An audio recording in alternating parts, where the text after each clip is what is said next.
Esta historia comienza antes de la destrucción total causada por el diluvio universal, cuando aún existía otra civilización sobre la Tierra, la que hoy convertida en leyenda llamamos la Atlántida.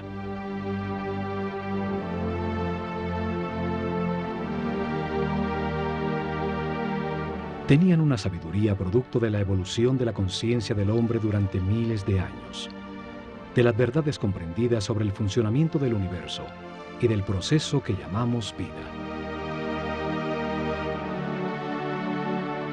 El estudio de las constelaciones les reveló que la humanidad era una unión viviente entre el cielo y la tierra, que las estrellas y los soles la afectaban, formando estaciones, ciclos y ritmos.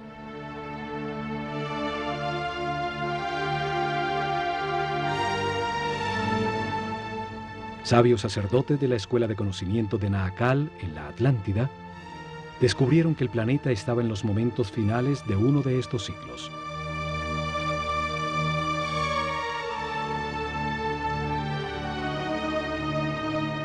Advirtieron sin ser oídos que una catástrofe inminente destruiría las estructuras que organizaban la vida del hombre.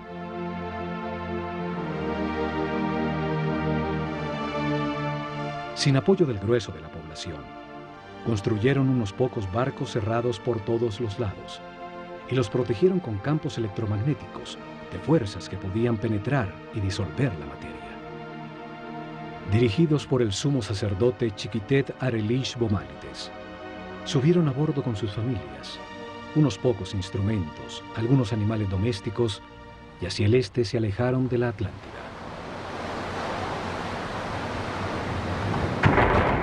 El planeta se estremeció. Los cielos se derritieron y las aguas arrasaron los continentes, borrando casi todo rastro de su civilización.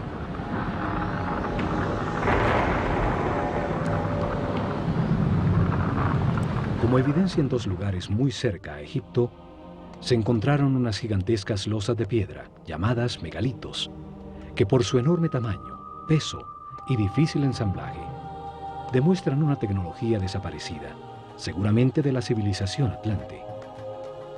La primera evidencia está en Baalbek, Líbano. Allí se encuentran las tres losas cortadas de piedra, más grandes y más pesadas del mundo. Son llamadas los trilitones. Cada gigantesca losa pesa 1.200 toneladas, mide 25 metros de largo, 8 metros de ancho y 5 metros de alto. Hoy, el peso más grande que se puede levantar con una grúa, el transportador espacial Discovery, solo pesa 150 toneladas, una décima parte del peso de los trilitones. Hoy no existe la tecnología para levantarlas, y mucho menos para colocarlas con tan extrema precisión. Fueron movidas a su lugar desde 3 kilómetros de distancia donde fueron talladas, y donde aún se encuentra una losa de igual tamaño que nunca fue utilizada por los constructores originales. La misteriosa plataforma, por su enorme tamaño, se convirtió en un sitio sagrado para las culturas que después del diluvio se asentaron en la zona. Asirios, persas, griegos y por último romanos construyeron sus templos más importantes sobre la plataforma. La segunda evidencia está en Jerusalén, la ciudad sagrada para 3 religiones. Allí existen otros de estos megalitos, unas gigantescas losas de piedra, cada una con un peso mayor a 800 toneladas. Por su enorme e inexplicable tamaño, también se convirtieron en sitio sagrado alrededor de los cuales creció Jerusalén.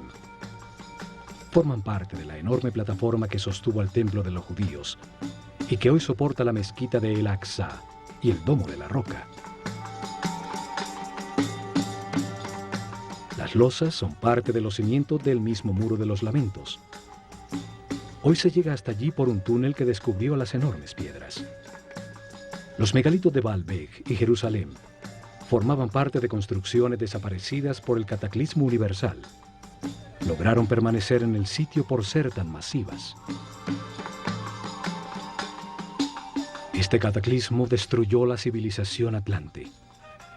Sucedió alrededor del año 10.900 a.C., cuando el sistema solar atravesaba la constelación de Leo y quedó registrado en los libros sagrados de todas las culturas del mundo.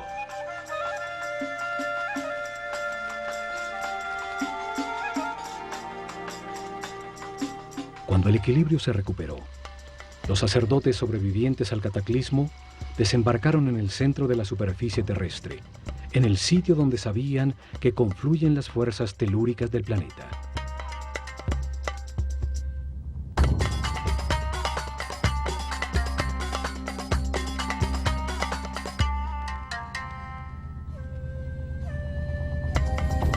Esperaban utilizar estas fuerzas para impulsar el pensamiento del hombre, construyendo masivas formas piramidales que resonaban, concentraban y transformaban la vibración fundamental del planeta en energía. Seres muy avanzados espiritualmente tenían un concepto de progreso que no estaba basado en la adquisición de comodidades materiales, sino en lograr la paz y la armonía interior, en transformar un limitado hombre animal en un superhombre. Estos sacerdotes, en un momento que llamaron el Septepi, el tiempo nuevo, vieron resurgir de las aguas un largo y estrecho oasis, una fértil tierra rodeada por un desierto protector bordeando un largo río. Lo llamaron Egipto, la tierra que emerge de las aguas, el país de un solo río, el Nilo, con las mejores condiciones para gestar una nueva civilización. Los sacerdotes vieron el cataclismo como una oportunidad para orientar la humanidad hacia un destino más alto y estructurar en este nuevo ciclo una sociedad dedicada al perfeccionamiento espiritual.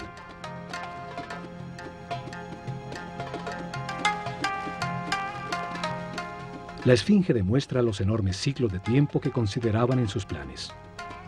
Su forma de león, con cabeza de hombre, resalta el ciclo comprendido entre la era de Leo y la de Acuario, los tiempos de influencia de la nueva civilización. Veían la vida como un proceso diseñado por Dios, en el que el hombre reencarna sucesivamente para perfeccionarse y ascender en las jerarquías del universo. El espíritu del hombre que no comprende al Creador, ni la razón del universo o de su propia existencia, se encarna en un cuerpo para tener experiencias que le permitan adquirir sabiduría y comprensión. En el sitio donde reencarna y experimenta todo, tiene dos extremos opuestos. Es un universo polarizado y dual, que permite la comparación entre las partes para comprender cuál es verdad. Se aprende al vivir en carne propia el resultado de cada decisión y comportamiento en la vida. El sufrimiento permite entender la felicidad. La angustia permite entender la paz. A lo largo de muchas vidas, de comparar los dos extremos se comprende que lo único verdadero está en el centro, en la neutralidad del amor. A través de la reencarnación, el hombre comprende poco a poco. Se transforma en un ser respetuoso de todo lo que existe, comprende que todo tiene su función, acepta que todas las circunstancias, aun las más difíciles, son perfectas, pues son lecciones para el perfeccionamiento espiritual. Vida tras vida, el hombre va ascendiendo de nivel, tiene más información, permanece en paz y armonía, maneja más energía vital, se transforma en un ser tolerante y respetuoso que accede a mayores poderes.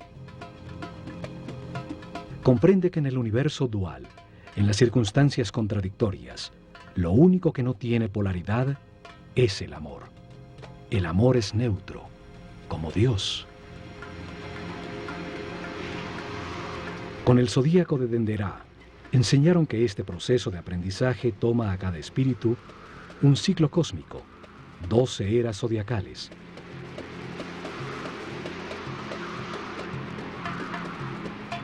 Un giro completo del sistema solar, recibiendo la radiación de cada una de las 12 constelaciones.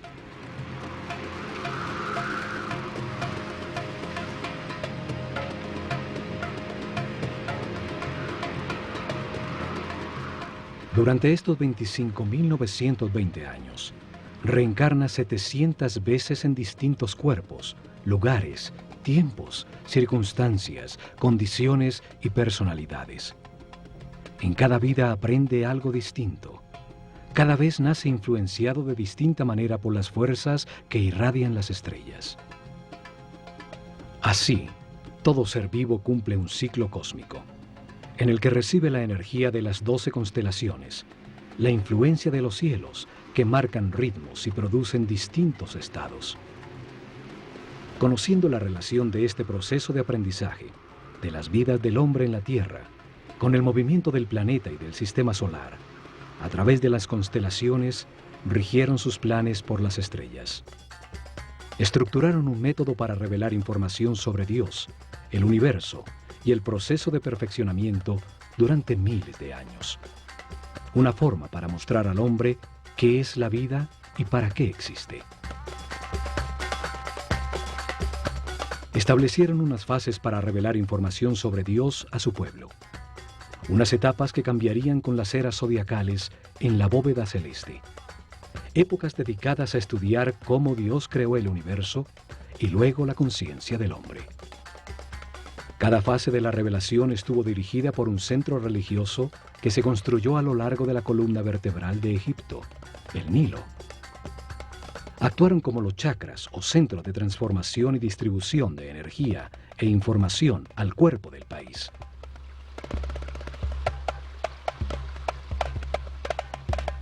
Desarrollaron en 4 épocas, 4 centros religiosos, cada uno dedicado a explicar y lograr comprensión en el pueblo sobre una fase del Génesis.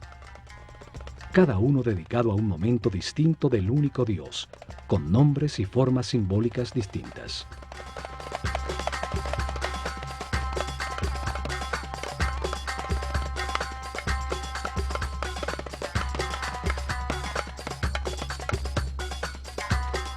El primer centro religioso fue establecido en Anu, llamada Heliópolis por los griegos, al comenzar la era de Géminis en el año 6620 a.C., en la época predinástica de Egipto.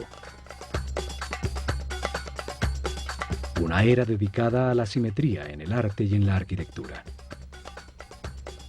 Fue dedicado a revelar información sobre las características, cualidades y significado de un Dios absoluto, el único Dios, la causa original, el todo, al que llamaron Atum-Ra, la unidad homogénea, estática, antes de manifestar el universo. El segundo centro religioso fue establecido en Memphis, al comenzar la era de Tauro, en el año 4460 a.C.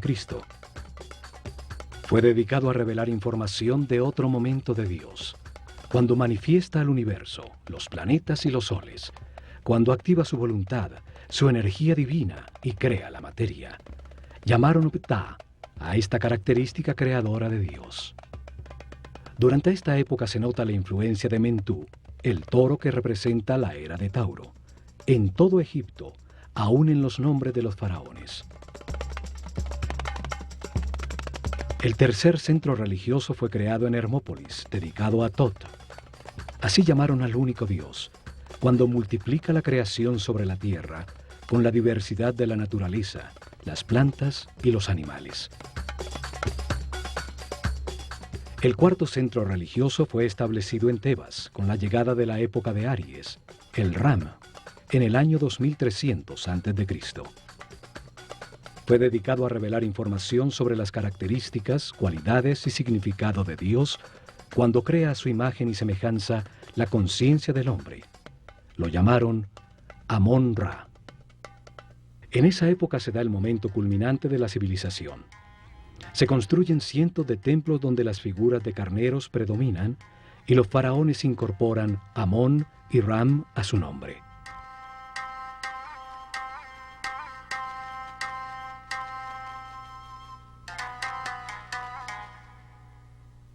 Los cambios de era o constelación zodiacal determinaron la duración de cada fase de la revelación. El pueblo comprendió poco a poco que existe un solo Dios, que por sus características y momentos distintos en que crea el universo y al hombre, tiene nombres distintos. Crearon una escuela de misterios para transmitir su conocimiento, garantizando sacerdotes sucesores de su casta que continuaran el proceso de revelación. Alrededor de los templos y centros religiosos desarrollaron el país. En su interior se dedicaron a transformar a los iniciados en seres respetuosos, capaces de guiar a su pueblo y manejar las fuerzas fundamentales de la naturaleza.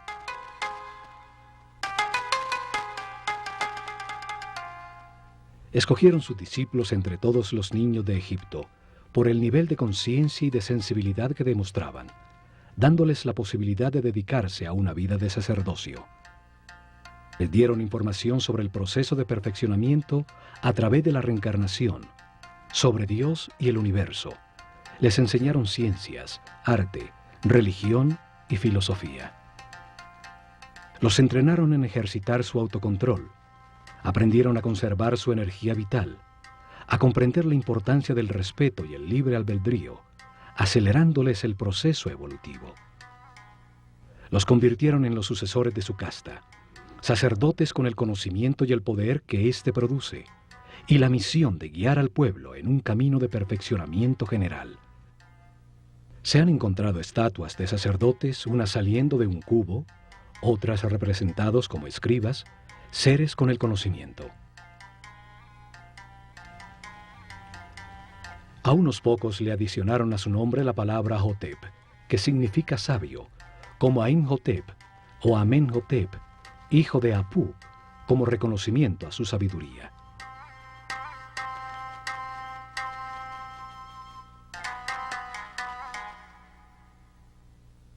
Es en los templos donde concentraron el conocimiento, el poder, la riqueza material y espiritual.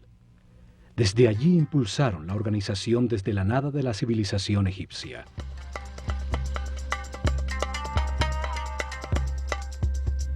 Utilizaron el ojo de Horus como símbolo de esta cerrada organización de sacerdotes, que dirigió los destinos de Egipto por miles de años, desde las sombras detrás del faraón.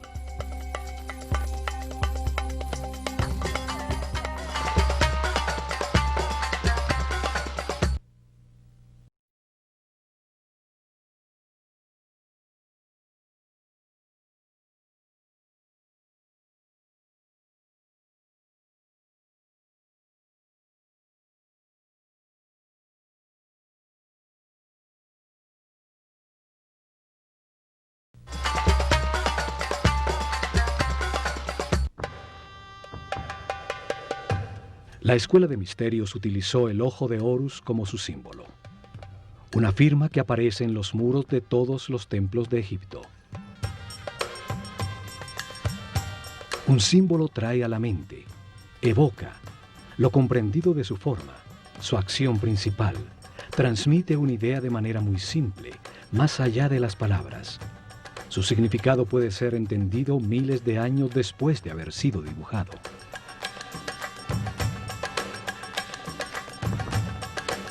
Los ojos son el sentido del sol, el origen de la vida. Actúan percibiendo su luz y las vibraciones de color. Transmiten a la mente la intensidad y la fuerza del fuego. Los ojos son las terminaciones nerviosas que perciben la voluntad divina, la intensidad de la luz, la fuerza de Dios que los egipcios llamaban Fi. La fuerza que condensa el espíritu en la materia, dando lugar al universo, el sitio de experimentación de la conciencia. Son los únicos nervios que salen a la superficie del cuerpo y que podemos observar en su funcionamiento vital. Florecen dentro de esferas llenas de un líquido blanco cristalino.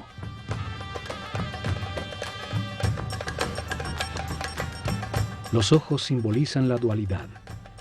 El ojo izquierdo es solar, sensible a lo negativo. El derecho es lunar, sensible a lo positivo y afirmativo. Cruzan su información para producir la imagen mental correcta del espacio. Simbolizan la experimentación de la conciencia en un universo de contrastes, para encontrar la verdad por comparación entre las partes opuestas. Reaccionan a la luz activa del sol, produciendo en la mente la verdadera luz, la energía vital luminosa, una luz invisible que hace posible la inteligencia y la comprensión de la realidad. Los pájaros evocan la acción de volar, la libertad sin limitaciones materiales. El halcón es el pájaro que mejor ve. Horus, el halcón, representa al espíritu cuando completa su aprendizaje en la vida mortal y limitada. Cuando comprende las verdades del universo, porque las ha verificado en muchas vidas, y se eleva sobre las limitaciones materiales, sobre el tiempo y el espacio. El ojo de Horus es la conciencia inmortal que todo lo sabe, que todo lo ve. Puede volar muy alto sobre todo lo que existe o fijar su atención en cualquier detalle. Evidentemente, los sabios sacerdotes se veían como los observadores y los guías de un proceso de perfeccionamiento hacia la luz. Por eso su símbolo era el ojo de Horus, el ojo que todo lo ve.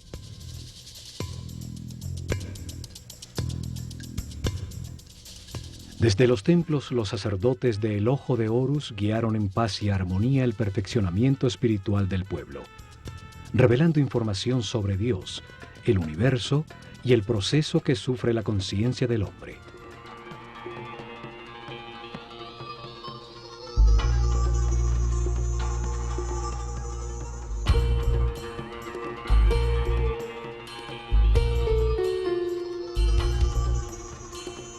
Protegido del exterior por altísimos muros, cada templo era un enorme complejo donde vivieron miles de personas, hombres y mujeres por igual, pues no había distinción de sexo.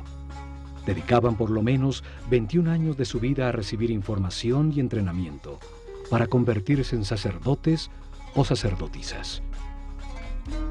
El proceso de aprendizaje se realizó en distintos templos, donde permanecían por largos periodos mientras recibían la información que contenían, el entrenamiento correspondiente a ese nivel y las pruebas de autocontrol para avanzar al siguiente nivel en otro de los templos sobre el Nilo.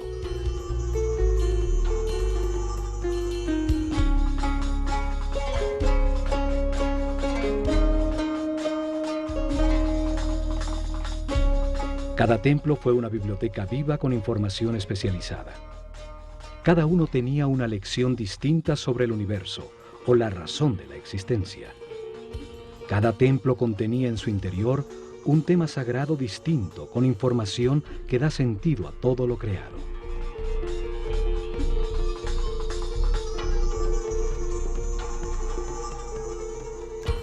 El nivel básico se realizaba durante los primeros 7 años, cuando recibían información general sobre el universo y entrenamiento para manejar los centros energéticos más bajos del cuerpo.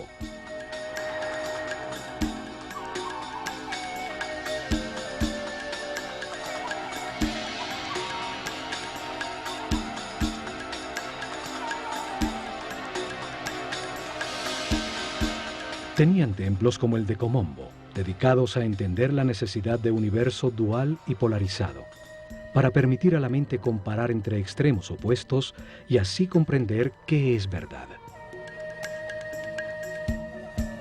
En su interior aprendieron a controlar el miedo a perder, a entender que se tiene lo que corresponde en cada vida para vivir las experiencias de aprendizaje que se necesitan.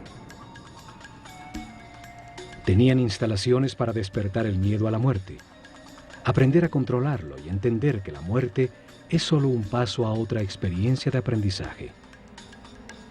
En túneles con agua y cocodrilos, grandes alturas, sitios cerrados con serpientes, los iniciados probaban su determinación.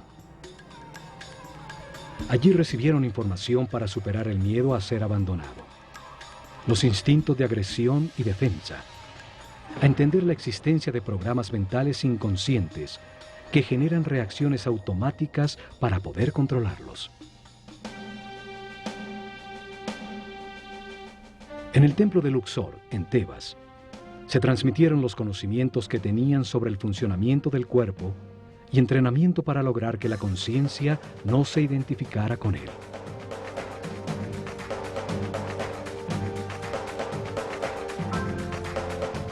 El templo entero era como un organismo humano, Cada salón representaba un órgano con información en sus muros sobre su función principal, el beneficio que el organismo total obtenía al realizarla y su relación con otros órganos.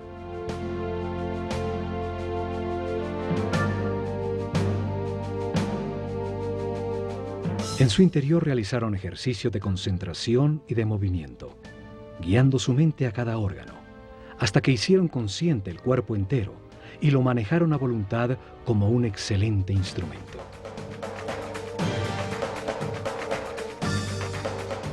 Varios templos con sacerdotisas de Neftis e Isis estaban dedicados a transmitir información y entrenamiento sobre las percepciones físicas, las emociones y deseos carnales del cuerpo, su diferencia con las emociones superiores, la intuición y la inspiración. Aprendieron a transmutar las pasiones y las sensaciones del cuerpo con el poder del espíritu, a elevar su conciencia y su vibración vital, a solicitar y canalizar la energía e inspiración de espíritus en planos más evolucionados para despertar su creatividad. Muchos templos como el de Hathor, en Dendera, estaban dedicados a las ciencias, a la astronomía, a la astrología y a las matemáticas. En su azotea se dedicaron a registrar los cielos, a entender las distintas energías que emite cada constelación y los efectos que produce.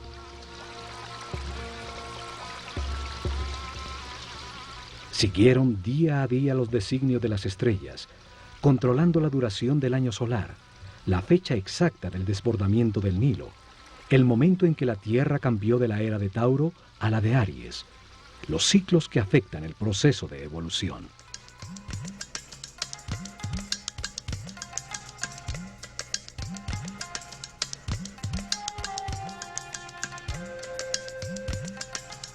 Luego de recibir información dirigida a la razón y entrenamiento para controlar sensaciones, emociones y pensamientos, dedicaban otros 7 años al lado derecho del cerebro, a la inteligencia del corazón, a encontrar la diferencia entre el pensar y el meditar.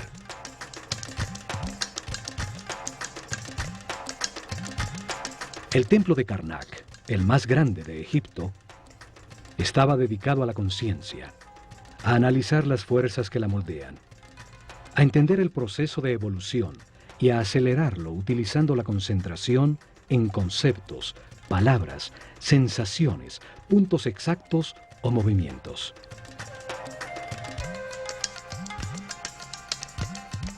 Aprendieron a concentrarse en sí mismos, a diferenciar entre el yo superior y el ego, a identificarse con un ser u objeto externo hasta sentir y transformarse en lo que se piensa.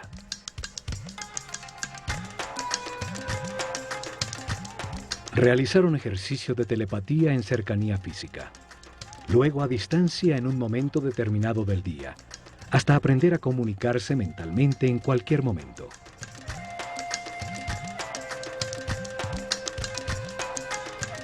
Recibieron información sobre el tiempo y entrenamiento para vivirlo como un eterno presente.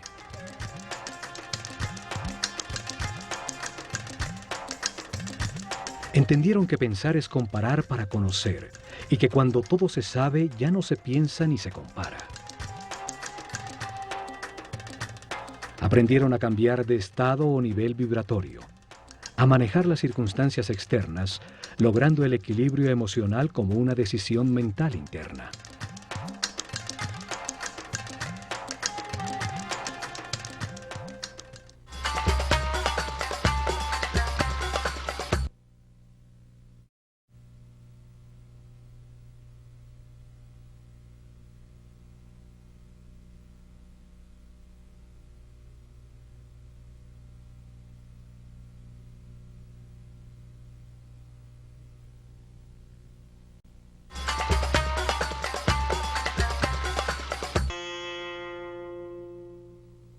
Cada templo contenía 3 niveles de información. Era una manera para revelar información simultáneamente a hombres con distintos niveles o estados evolutivos.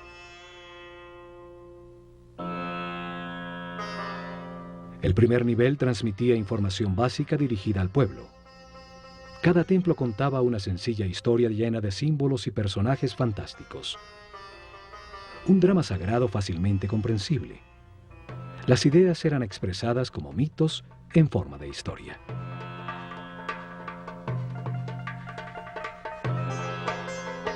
El mito, la historia fantástica, fue utilizada como un método para revelar al hombre un mundo que solo entiende imperfectamente. Los mitos cobran vida con solo creer en ellos.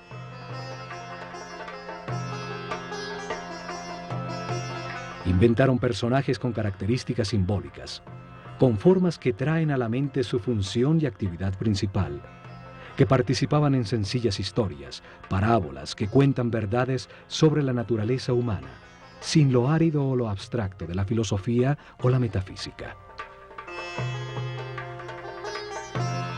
El pueblo recibió información sobre cada tema sagrado al escuchar la historia central de cada templo, al conocer las debilidades y fortalezas de cada personaje, las circunstancias que atraviesa y la manera como se resuelven.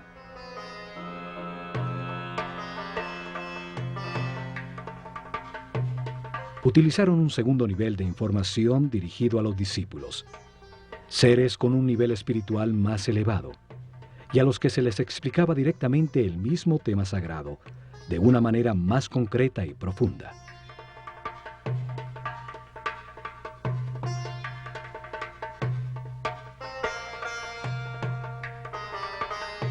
Para ello utilizaron las escenas descriptivas del mito, talladas en los muros del templo.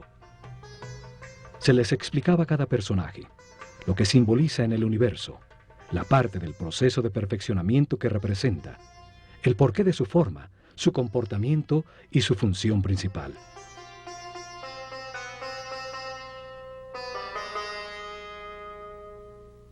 La sabiduría de los sacerdotes de El Ojo de Horus es evidente en la historia que cuenta cada templo, en las formas que utilizaron como símbolos.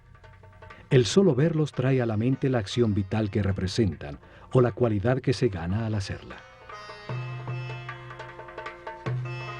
Al utilizar hombres con cabeza de animal como símbolos, los transforman en ideas que evocan la característica vital del animal.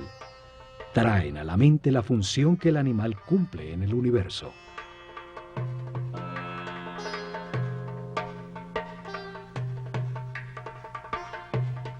Un hombre con cabeza de chacal adquiere sus características, su instinto de orientación en el desierto.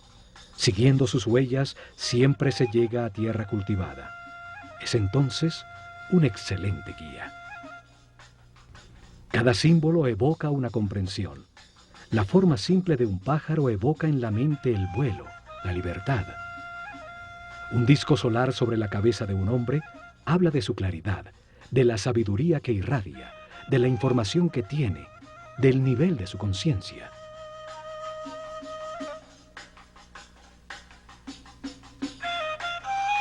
Estudiaron detenidamente los animales e insectos.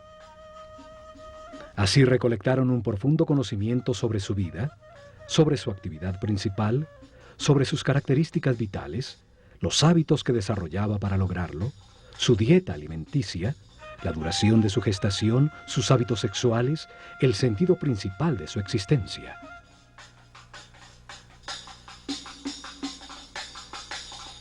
Escogieron los animales más idóneos para representar una acción vital y lo que logra el universo cuando se ejecutan. El proceso del gusano que se arrastra y teje para luego transformarse en mariposa.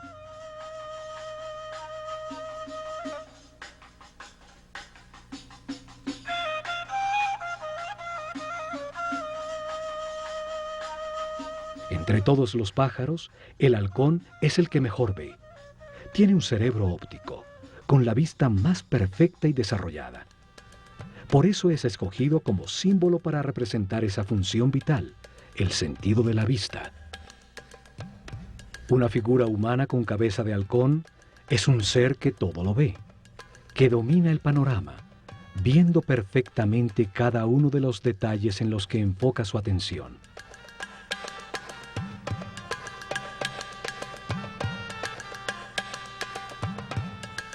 Estas figuras llamadas dioses o néteres por los egiptólogos que creen que Egipto era politeísta y que adoraba a los animales. Solo representan una acción vital, un comportamiento que transforma y perfecciona. Cada acción importante de la vida tiene un símbolo que la representa. Comunica la transformación que ocurre en la esencia del individuo que la ejecuta, lo que se obtiene. Un par de brazos indican adoración, unas piernas la acción de caminar, una boca la acción de hablar.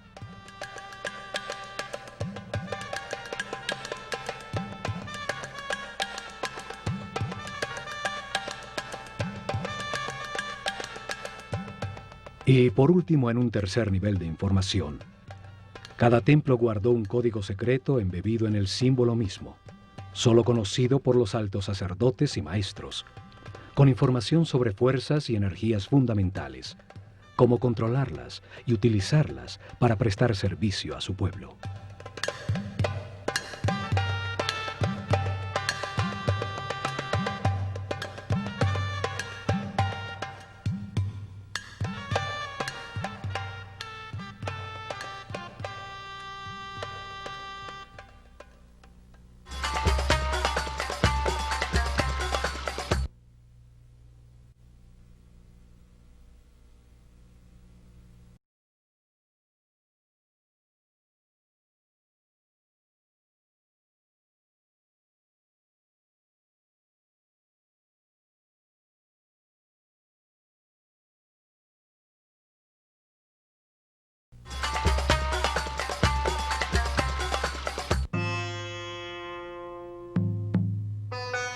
En templos como el de Horus en Edfu, el sumo sacerdote dirigió a los discípulos más evolucionados a desplazar su conciencia en el tiempo, abriendo el inconsciente para revivir y comprender las vidas pasadas en su proceso de reencarnación. El sumo sacerdote siempre fue un ser muy avanzado en el camino espiritual. No se identificaba con el cuerpo, conocía perfectamente su funcionamiento y qué energías utilizar para equilibrarlo.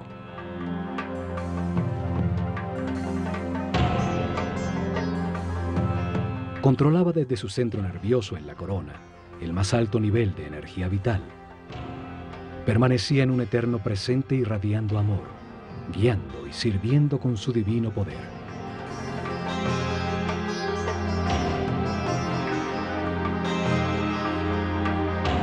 La materia solo recibe, se contrae. El dar es radiar. Es una característica vibracional del espíritu. Los seres de cada nivel reciben y transmiten a sus niveles inferiores.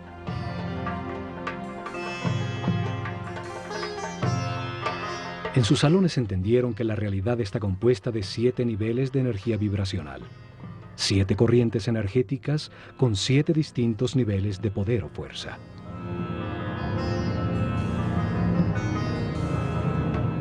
El cuerpo tiene 7 chakras o centros de transformación de la energía fundamental del universo.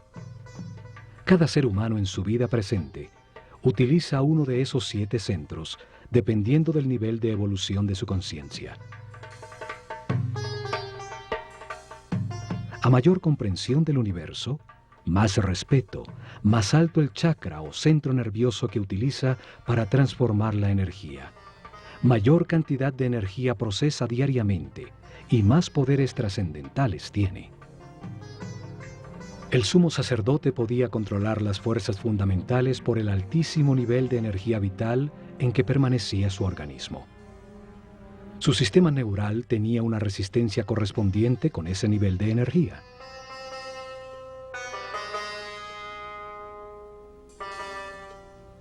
Así, en todos los templos de Egipto, los iniciados recibieron información y entrenamiento.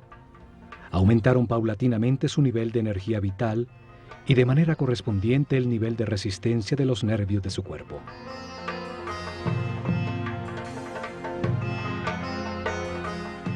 Aprendieron a mantenerse en paz, armonía, a respetar todo lo que existe, a aceptar la perfección del universo para conservar sus niveles de energía vital en el camino de perfeccionamiento que lleva a la omnipotencia, al control de fuerzas y energías superiores. Una intensa preparación física, mental y espiritual que terminaba con el momento de experimentar la totalidad y la nada, lo manifestado y lo inmanifestado, y recibir en una pirámide una poderosa energía que permite vislumbrar el séptimo nivel de conciencia.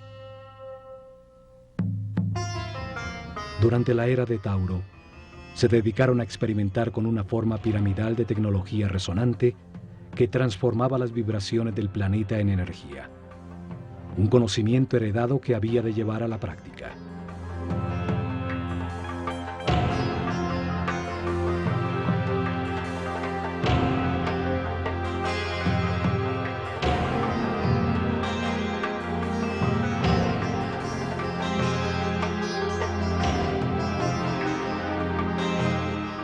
Colocaron masivas formas piramidales que pesaban millones de toneladas en puntos neurálgicos sobre la malla electromagnética del planeta. La masa piramidal, que contenía millones de partículas de cuarzo, vibraba con la Tierra, produciendo energía por la fricción de sus moléculas, en un fenómeno que hoy llamamos piezoeléctrico. Construyeron muchas pirámides, hasta llegar al modelo que funcionaba perfectamente en la pirámide de Keops. En sus corredores, galerías y cámaras, transformaron esa energía en sonido, haciendo vibrar en niveles cada vez más altos el iniciado física, mental y espiritualmente preparado. Esta fuerza impulsaba la mente del hombre a percibir otras dimensiones, logrando estados especiales de conciencia. Con esta ayuda externa, los iniciados vislumbraban el séptimo nivel de conciencia. Regresaban recordando el éxtasis obtenido, las verdades verificadas, para transmitirlas a sus compañeros con sus palabras y acciones. En sus meditaciones posteriores obtendrían nuevamente ese estado de unidad sin movimiento, hasta que se consolide esta situación definitivamente y se encuentren de manera permanente en estado de Dios-hombre, siempre radiando energía positiva de amor.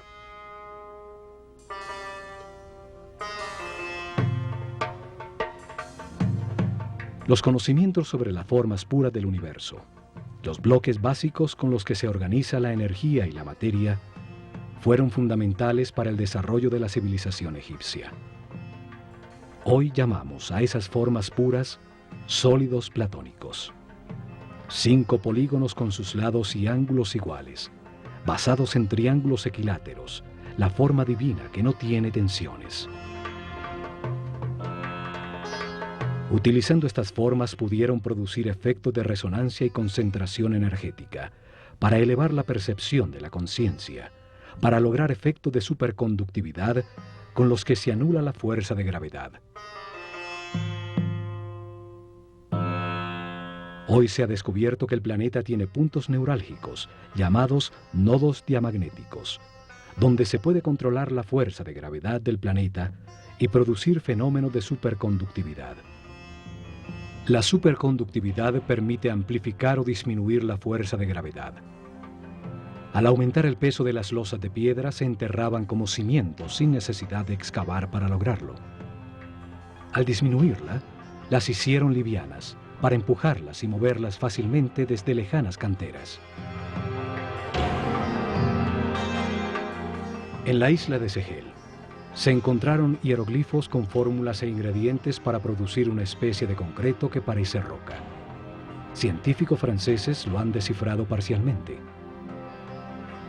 Sus experimentos confirman que se trata de geopolímeros que al solidificarse producen un tipo de piedra. Esto explica la facilidad para hacer juntas tan exactas entre las piedras de sus templos, logrando utilizar los bloques ya fundidos como formaleta de los nuevos.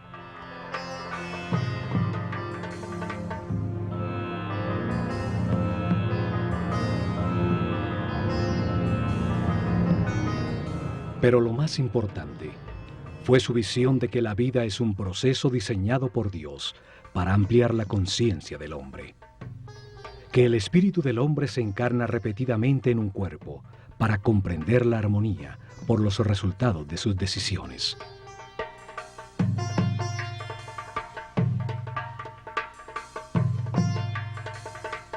Al vivir muchas vidas con experiencias opuestas, de angustia y paz, de depresión y felicidad, de riqueza y pobreza, de salud y enfermedad. Comprende la razón de su existencia y termina con las limitaciones materiales, transformándose en un superhombre inmortal. Un ser que no pierde en la muerte la conciencia o la información acumulada. Un espíritu sabio al final de un proceso que sube otro peldaño más en la perfección del universo.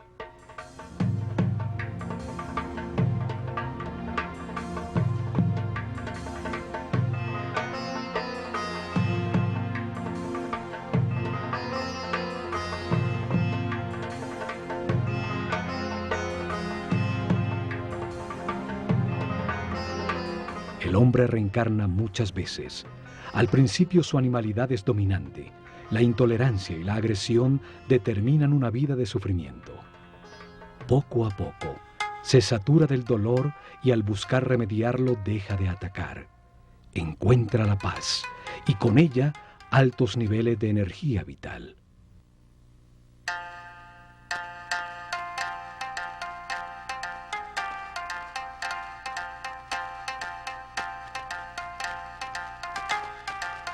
Con la información del proceso de perfeccionamiento y de las leyes que lo regulan, los egipcios mejoraron su vida. Aceptaron los momentos difíciles como parte de su camino de aprendizaje, logrando permanecer en paz y armonía.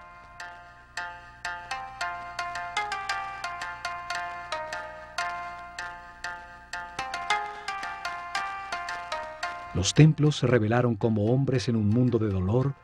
Podían transformarse en seres sin limitaciones físicas, con conocimientos para transmutar la materia y trasladarse libremente en el tiempo y en el espacio.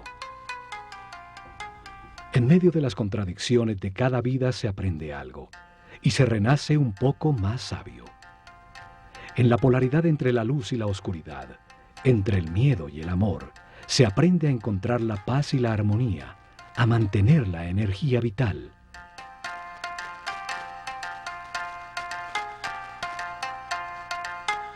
Al experimentar en carne propia los tormentos y la angustia que producen la ira, el odio, el rencor o la venganza, se comprende el valor de la armonía. Al comprender que cada decisión produce paz o sufrimiento, se puede pasar del infierno de la vida al cielo de la misma. El pueblo entendió que todas las acciones de la vida diaria, pescar, sembrar, cosechar, son una manera de acercarse a Dios, de ser más perfectos cada día. Lograron una comunidad en paz y una felicidad tal que cuando el historiador griego Heródoto visitó Egipto en el año 500 a.C., no pudo menos que afirmar: de todas las naciones de la tierra, los egipcios son los más felices, sanos y religiosos.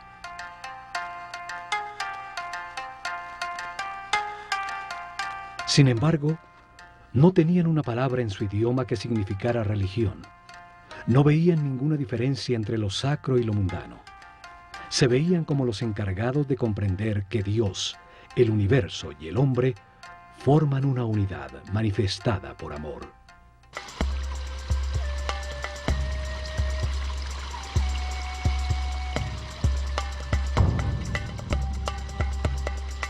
En estos programas del Ojo de Horus, veremos el mensaje que los egipcios transmitieron en sus templos, que todos los hombres avanzan por un camino de perfeccionamiento que toma muchas vidas. Unos están más evolucionados que otros, pero todos llegarán a la inmortalidad y a la conciencia permanente, solo aprendiendo a ser flexibles, a aceptar las circunstancias y a respetar a todos los seres que nos rodean.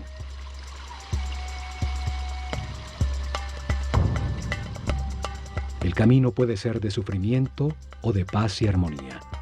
Depende que se valore lo que se tiene y se agradezca la oportunidad de estar vivos para tomar conciencia que fuimos creados por amor.